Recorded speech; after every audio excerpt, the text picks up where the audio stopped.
하나님 말씀 이사야 57장 18절 19절입니다. 이사야 57장 18절 19절 말씀 우리 같이 읽겠습니다. 내가 그의 길을 보았은지 그를 고쳐줄 것이라. 그를 인도하며 그와 그를 슬퍼하는 자들에게 위로를 다시 얻게 하리라. 입술의 열매를 창조하는 자 여호와가 말하노라. 먼데 있는 자에게든지 가까운 데 있는 자에게든지 평강이 있을지어다. 평강이 있을지어다. 내가 그를 고치리라 하셨느니라. 아멘. 오늘은 입술의 열매를 창조하는 하나님이라는 제목으로 우리 치유 메시지 24번째입니다. 저는 이 치유 메시지를 준비하면서요, 많이 제가 은혜를 받았고요. 특별히 이 언어에 대해서 참 많은 깨달음을 가졌어요. 우리 치유 메시지 5번, 6번 언어에 대한 말씀, 또 오늘 이 내용, 오늘 이 내용은 우리 김태희 집사님이 많이 도움을 줬습니다. 제가 이 신경에 대해서 저는 의학을 공부한 사람이 아니니까 잘은 모르잖아요. 그래서 제가 우리 태희 집사님 보고 충남대학병원 신경과 아주 실력 있는 분한테 가서 이걸 조사를 해와라. 그래가지고 직접 이제 인터넷을 통해서 또 찾고 여러 가지 방법으로 해서 이 내용이 이렇게 준비된 겁니다. 그래서 저도 좀 감사하고요.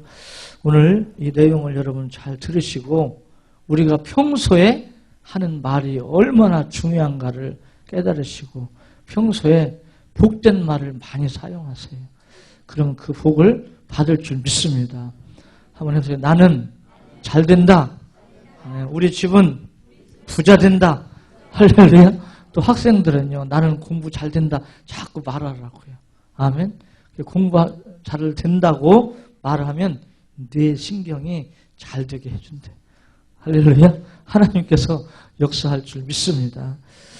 제가 같이 읽어가면서 오늘 내용을 같이 깨닫고자 합니다. 다음의 내용은 차동엽 신부의 무지개 원리라는 그 책에서도 이제 참고를 했고요. 또 이동원 목사의 나를 찾아가는 마음의 법칙이라는 책에서도 참고를 한 겁니다. 현대 신경의학계에서는 우리 뇌신경을 지배하는 신경, 즉 같이 하면 우리의 복잡한 뇌의 모든 미묘한 변화를 주관하는 신경을 발견했다.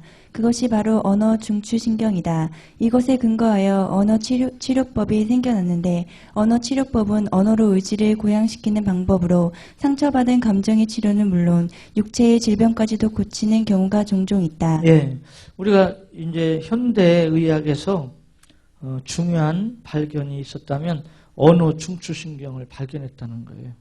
그래서 우리 언어를 통해서 육신의 병뿐 아니라 이제 정신적인 마음의 상처의 병, 이런 병을 치료한다는 거죠. 근데 저도 이제 치유 사역을 연구하면서 이 마음의 상처로 인한 쓴뿌리라고 하거든요. 성경에 쓴뿌리.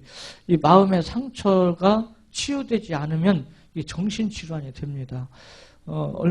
며칠 전에 그 아침마당에 지난 목요일 날 치매에 대해서 건양대 병원 그 교수가 이렇게 강의를 했어요. 그래서 일부러 그 시간 들어봤어요. 근데 이 어떤 사고를 크게 당한 사람은 그걸 치료하지 않고 그냥 방치해두면 틀림없이 그 사람은 치매가 걸린다고 그럽니다. 그 뇌 신경이 이제 상했기 때문에 치매가 된대요. 근데 이런 이제 상처 또 사고 여러 가지 원인으로 마음에 안 좋은 감정이 있는 사람들이 많아요. 이게 마음이 상해 있는 사람. 그래서 그냥 평소에 괜찮은 것 같아도 어떤 그 사람에게 딱 충격이 되는 말들이 있거든요.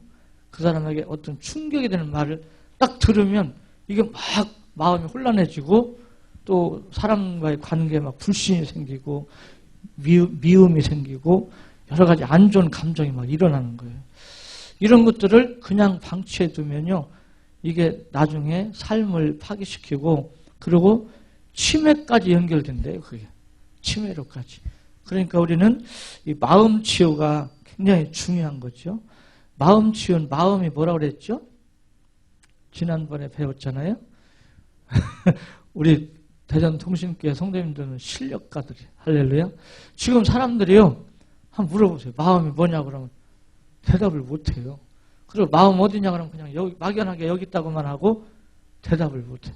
근데 마음은 뇌의 활동이라고 했잖아요. 뭐예요? 네, 뇌의 활동을 통해서 가장 먼저 생각이 있게 되죠. 생각. 그러면 생각한 것을 말하게 됐죠. 또 생각한 것을 행동하게 됐죠. 그래서 이 생각, 언어, 행동 같이 다 연결되는 거잖아요. 이게 뇌의 마음이란 말이에요. 이것이 마음이라고요. 그러니까 마음 치유는 쉽게 말하면 그럼 뭐 치유요? 생각을 치유하는 거예요. 아멘. 마음 치유는 이 사람 우리가 평소 하는 평소의 생각, 평상시에 나도 모르게 이렇게 소유하고 있는 그런 생각들 있잖아요. 이것을 치료해 주는 거예요. 그래서 성경에는 영의 생각을 갖도록 하라고. 육의 생각에 잡혀있지 말고. 그래서 교회에서도요, 여러분 잘 봐야 됩니다. 아무리 친한 사람이 어떤 말을 해도 이게 육적인지 영적인지 이걸 봐야 돼요. 여러분 육적인 말에 우리 마음을 뺏기거나 생활하면 실패해요. 우리는 항상 깨어 있어서 영적인 사람, 영적인 말을 해야 될 줄 믿습니다. 근데 제가 왜 이런 말씀을 드리냐면 가족이 영적으로 믿음 이런 것이 하나가 될 때 언어가 통일이 돼요. 무슨 말인지 알겠어요? 그 가족의 언어가 하나가 된다고요. 여러분 하나님께서 바벨탑 사건 아시잖아요. 사람들을 고통으로 몰아넣을 때 하나님께서 언어를 다 못 듣게 만들어요. 언어를 갖다가 혼란하게 만들어버려요. 우리 교회도 그래요. 교회에서 성도들이 대전통신교회 성도들이 쓰는 언어가 하나가 돼야 돼요. 아멘. 가족끼리 쓰는 언어가 하나가 돼야 돼요. 회사도 그래요. 직원들끼리 쓰는 언어가 하나가 될 때 거기는 반드시 역사가 일어납니다. 그러나 한 가족인데도 교회를 따로따로 다니다 보면 듣는 메시지가 틀리거든요. 듣는 메시지가 틀리다 보니까 생각이 다르죠. 언어가 다르죠. 다르다 보면 이게 안 되는 거예요. 그래서 우리는 이제 언어가 하나 되고 마음이 생각, 그냥 한마디로 마음이 하나가 되기 위해서 하나로 뭉쳐야 되는 거예요. 그때 하나님의 축복이 있게 될 줄 믿습니다. 그래서 우리는 언어가요 이렇게 육신의 병도 치료하고 마음의 병을 치료한다는 거예요. 그 다음에 미국의 위스콘신 주의 거기 좀 읽어봐요. 미국의 위스콘신주의 한 병원에서는 치료 불가능한 암 환자에게 언어 치료법을 권했는데 놀랍게도 그는 3주가 지난 후에 완치되었다. 그 치료 방법은 10분씩 하루 3차례 정도 스스로에게 난 깨끗하게 치료되었어. 내 몸에서 암덩어리가 다 빠져나갔지. 라는 치료적 언어를 자신에게 말하는 것이다. 자신의 몸 상태와 관계없이 의지를 가지고 자신에게 말을 걸면 신체의 메커니즘은 그 방향대로 움직이는 것이다. 예, 거기 이제 미국의 그 위스콘신 주의 병원에서 암 환자를 치료하는데 언어 치료법을 사용했다는 거예요. 하루에 10분씩 3번 이렇게 계속 나는 이제 깨끗해진다. 내 암은 치료된다. 내 몸에서 암덩어리가 다 빠져나왔다. 이렇게 말만 했는데 치료됐다는 거예요. 이게 맞습니다. 우리도 한번 해보세요. 혹시 우리 권사님들 막 허리도 아프고 다리도 아프고 막 아프잖아요. 그럼 거기다 손을 대고 내 다리는 이제 건강해진다. 내 다리를 주관하는 신경은 튼튼해진다. 자, 그렇게 하루에 10분씩 3차례만 해보라는 거죠. 근데 어느 목사님이 이걸 어떻게 어디서 들었는지 이분이 집회 가서 그렇게 해봤대요. 부흥해가지고 아픈 사람 자기 아픈 부위에 손대라. 손대고 혼자 자기가 스스로 만약에 내가 위가 약하다. 소화가 잘 안 된다. 그러면 위에 있는 데 손을 대고 내 위는 튼튼해진다. 내 위는 건강하다. 나는 아무거나 먹어도 소화가 잘 된다. 자꾸 내 위야 참 고맙다. 막 이렇게 10분씩 막 하루에 이렇게 하게 했다는 거예요. 근데 진짜 치료가 됐대. 할렐루야. 우리 이 신경이 그렇게 이제 움직이기 때문에 치료가 된다는 거죠. 그 다음에 또 한번 읽어보세요.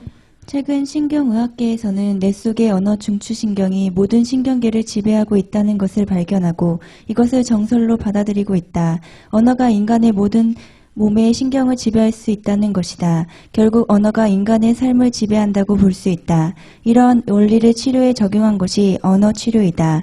이는 환자에게 하루 두세 차례 일정 시간 언어 치료법을 시행하는 것으로 만약 당뇨병 환자라면 나의 혈당치는 정상이 되고 있다라고 10분 정도 반복해서 말하게 하면 탁월한 효과가 나타난다는 것이다. 예, 이제 무지개 원리라는 그 책에서 이렇게 발췌된 내용인데요.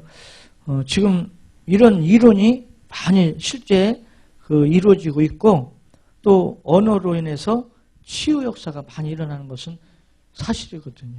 그래서 우리는 아픈 부위에 대해서 자꾸 부정적으로 생각하지 마시고 나는 이제 치료된다. 나는 건강해진다. 나는 치료된다. 우리 학생들도 나는 공부가 잘 된다. 나는 공부 잘 할 수 있다. 나는 공부가 잘 된다. 이걸 자꾸 스스로 말하라는 거예요. 그러면은 뇌가 그렇게 뇌신경이 막 움직이면서 실제적으로 잘 된다는 거죠. 우리 모든 삶이 성경에 보니까 언어에 달렸다고 그랬잖아요. 우리 혀에, 언어에.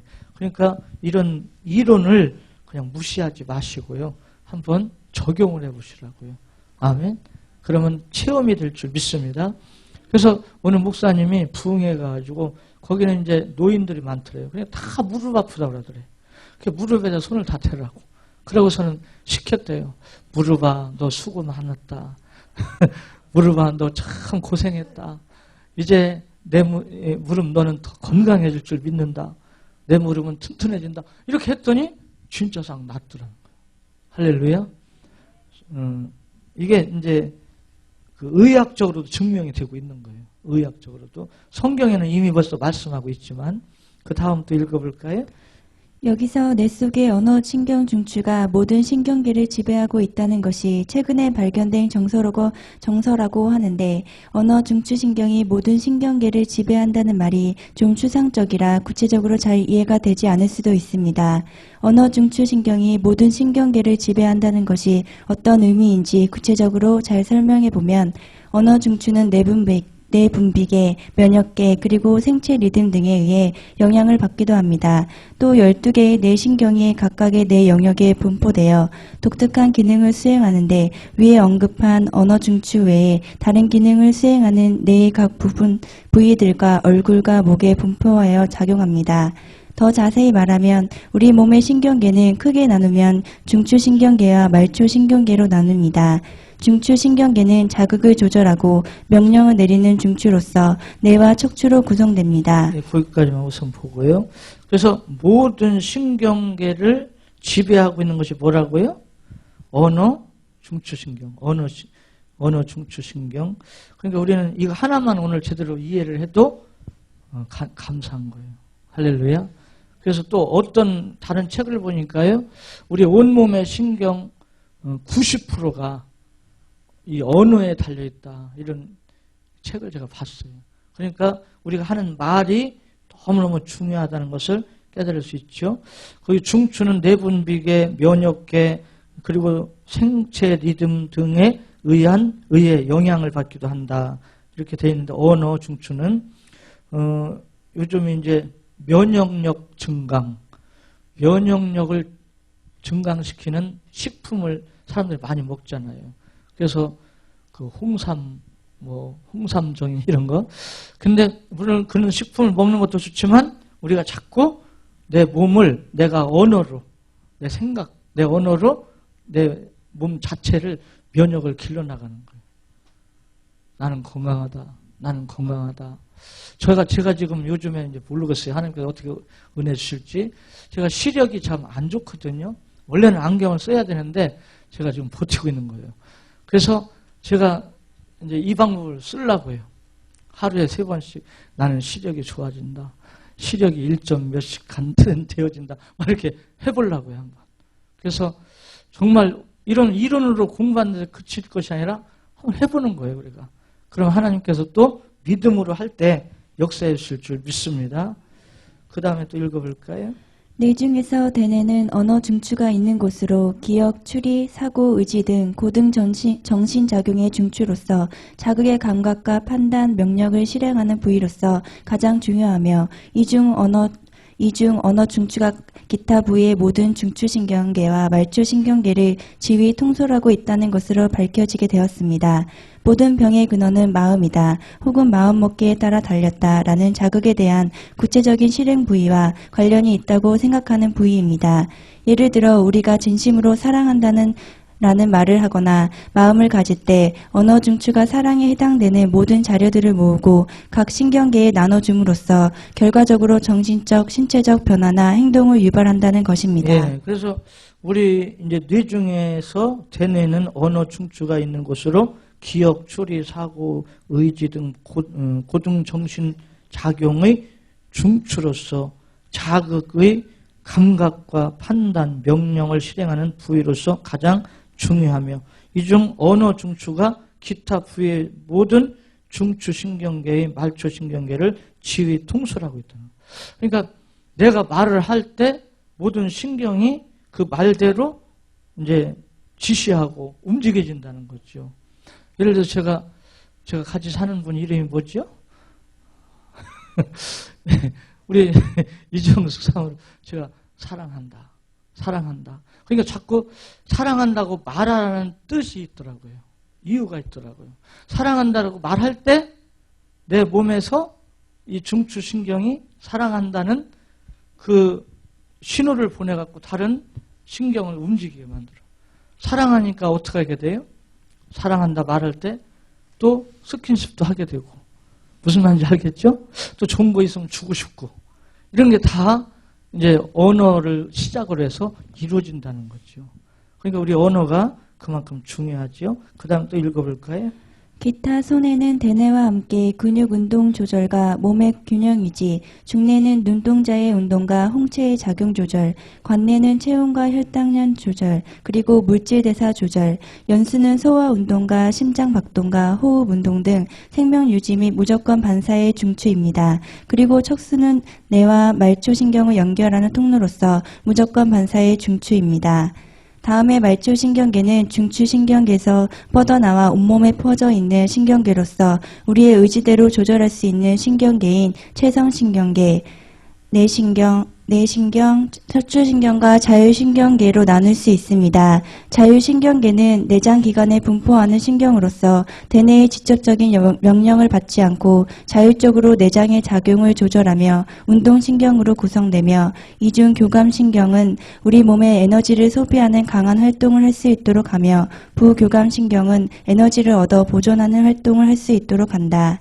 다시 말씀드리면 우리 몸에서 대장격에 해당하는 부분이 언어 중추신경계로서 명령을 내리면 다른 모든 신경계가 그 신경계의 지배를 받아 일사불란하게 유기적으로 각자가 맡은 분야로 나눠 일을 실행한다는 것입니다. 그 부분 우리 같이 한번 읽어볼까요? 다시 말씀드리면 우리 몸에서 대장격에 해당하는 부분이 언어 중추신경계로서 명령을 내리면 다른 모든 신경계가 그 신경계의 지배를 받아 일사불란하게 유기적으로 각자가 맡은 분야로 나눠 일을 실행한다는 것입니다. 그러니까 우리가 사용하는 언어를 잘 사용하면 우리 온몸에 퍼져 있는 신경이 그 말대로 움직인다는 거예요. 그래서 우리 이제 치유 사역을 해야 되는데요. 우리 동심교회 성도님들은 먼저 이런 이론을 체험하시기 바랍니다. 아멘. 오늘부터 한번 해보세요. 어디 아픈 부위에 손을 대고 만약에 위가 나쁘다 그러면 내 위는 튼튼해진다. 내 위는 건강하다. 위야 너 참 수고 많았다. 내가 먹는 거 다 소화시키느라고 얼마나 수고하냐. 그러나 내 위는 튼튼하다. 자꾸 말하라고 말했죠. 그렇게 하루에 몇 분씩? 10분씩 3번만 말하래요. 그러면은 치유가 된다는 거예요. 건강해진다는 거죠. 그 밑에 이제 베르니케 영역 그 그림 밑에 한번 읽어볼까요? 브로카 영역과 베르니케 영역의 위치. 베르니케 영역은 뇌의 자반구에 위치하는 특정 부위로 청각 피직과 청각 피질과 시각 피질로부터 전달된 언어 정보의 해석을 담당한다. 이는 독일의 신경정신과 의사인 카를 베르니케가 발견하였다. 일반적으로 소음을 들을 때에는 1차 청각 영역이 활성화되지만 단어와 같은 의미를 가진 소리를 들으면 뇌 좌측에 위치한 베르니케 영역에서 더 많은 활성화를 나타낸다. 예. 그 밑에 또 읽습니다. 뇌 속의 언어 같이 읽고 시작. 뇌 속의 언어 중추신경이 모든 신경계를 지배하고 있으니 성경 말씀은 너무도 정확무한 말씀임이 더욱 증명됩니다. 이사야 57장 18절에서 19절에 하나님께서는 우리를 고쳐주시는데 우리가 하는 입술의 열매대로 창조하여 고쳐주십니다. 내가 하는 말대로 나의 육신도 마음도 생활도 되어진다는 것입니다. 예, 이게 굉장히 중요한 거죠. 저도 이제 목사로서 정말 건강한 목회를 해야 되는데 그러기 위해서는 제가 스스로 자꾸 고백하는 게 중요하더라고요. 내 스스로. 그 다음에 잠언 4장 23, 24절 같이 읽습니다. 모든 지킬 만한 것 중에 더욱 내 마음을 지키라. 생명의 근원이 이에서 남이니라. 구부러진 말을 내 입에서 버리며 비뚤어진 말을 내 입술에서 멀리하라. 네. 우리가 지킬 만한 것보다 더욱 내 뭘 지켜라? 마음을 지켜라. 생명의 근원이 이에서 남이니라. 마음이 뭐라고 그랬죠? 뇌의 활동이라고 그랬죠. 마음에서 생각, 언어, 행동이 나온단 말이에요. 그러니까 마음을 지키라는 말은 무슨 말이에요? 생각을 지키고 언어, 언어를 지키고 행동을 지키라는 거예요. 그냥 막연하게 마음 지켜라 그러고 아무 생각 없이 살고 그러면 안 되잖아요. 그래서 우리는 생각과 언어와 행동, 이 세 가지를 묶어서 마음이라 이렇게 말할 수 있어요. 그러니까 이 부분을 꼭 기억해 두시고요. 우리 입에서 구부러진 말, 또 삐뚤어진 말, 이 말은 부정적인 말, 남을 비난하는 말, 또 남을 정죄하는 말, 안 좋은 말들을 말해요. 그런 말 하지 말라는 거죠. 그 다음에 잠언 12장 14절 같이 읽습니다.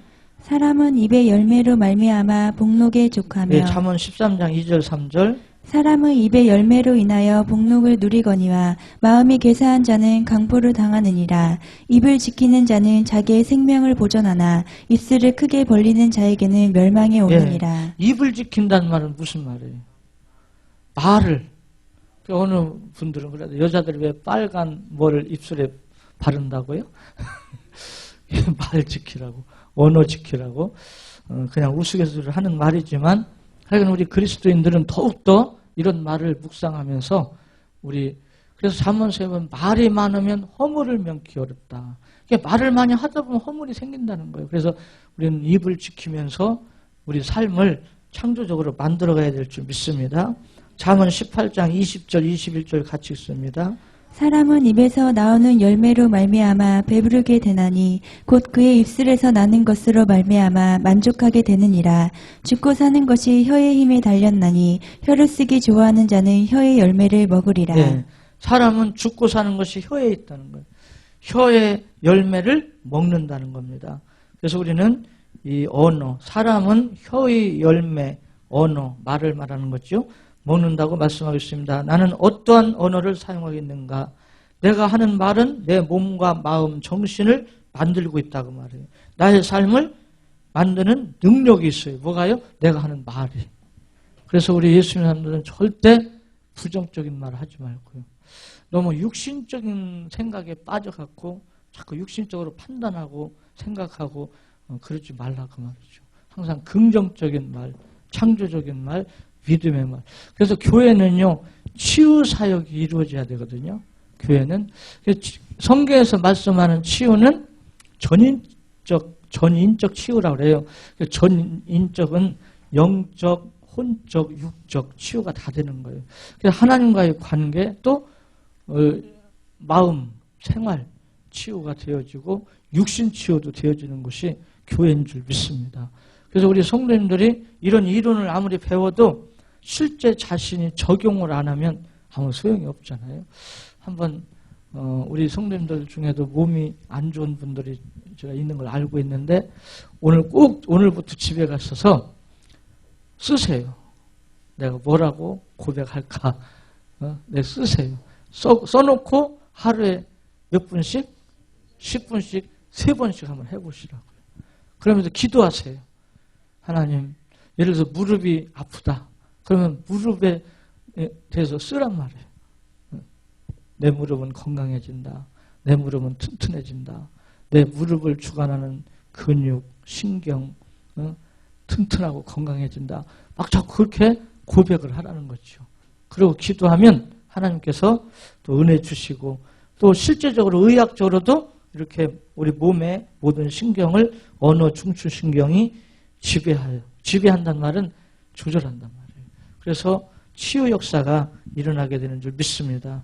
요즘은 이제 뭐 웃음 치료 또 뭐 욕 치료도 생겼더라고요. 욕을 막 하게 만드는 거예요. 막 그냥. 그래서 강원도 어디에 있대요. 그런데 아무리 사람이 착하고 뭐하게 생겼어도 거기 들어가면 욕을 안 하고 못 겠는데 그렇게 만든데 막 약을 올리고 막 그냥 욕을 하게끔. 그러면 왜 욕을 시키냐?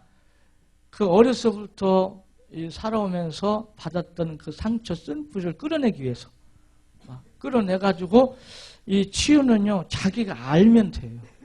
자기가 알면 빨리 치료가 됩니다. 근데 모르면 이게 잘 안 되는 거예요. 그래서 나는 왜 이런 문제가 내가 생기는가? 나에게 우리는 자꾸 탓을 하잖아요. 누구 때문에 그래? 뭐 때문에 그래? 어째서 그래? 그게 아니에요. 다 나에게 있는 거예요. 나에게. 그래서 누구 탓하면 절대 치료를 못 받습니다. 누구 때문에 뭐 때문에 어째서 환경이 그래서 어째서 그게 아니고 내가 어떻게 받아들이고 생각하고 내가 어떻게 사느냐가 이게 중요하거든요. 그래서 알면 돼요. 알면. 제가 한번 우스운 얘기지만요. 제가 깜짝 놀랐어요. 목회를 하면서도 목사 안수 받기 전에 전도사 때 참 이게 말도 안 되는 소리죠. 부자를 보면 기분 나쁜 거 있잖아요. 제가 언제 그랬다고요? 전도사 때. 부자 보면 괜히 기분 나쁜 거예요. 부자. 부자를 만나야 뭐라도 하나 얻어먹든지 할지. 근데 왜 부자를 보면 기분이 나쁠까요? 제가 가난하게 커서 그래요. 그래서 저는 그 전에 지존파 생각나세요? 지존파. 서울의 강남의 부자들 다 죽이려고 막 그렇게 끔찍한 일을 계획하고 했잖아요. 이해가 되더라고요.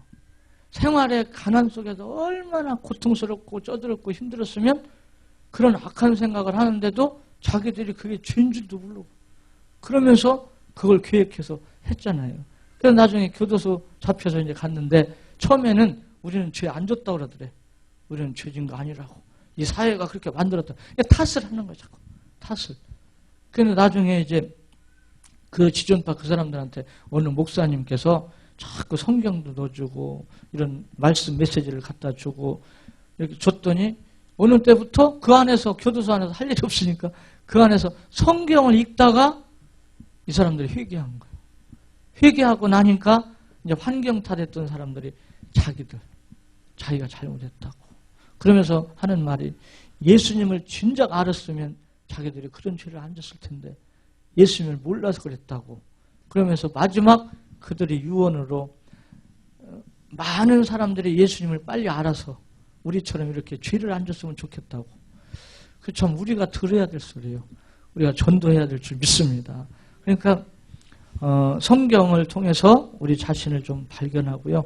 오늘 이 내용 굉장히 중요한 내용입니다. 그래서 우리의 언어가 나의 삶을 만들어간다. 한번 해볼까요? 나의 언어가 나의 삶을 만들어간다. 예, 그거 꼭 기억하시고요. 탓하지 마요. 탓하지 말고 내가 만들어 가면 되잖아. 할렐루야. 그럼 하나님께서 역사해 주실 줄 믿습니다. 기도드리겠습니다.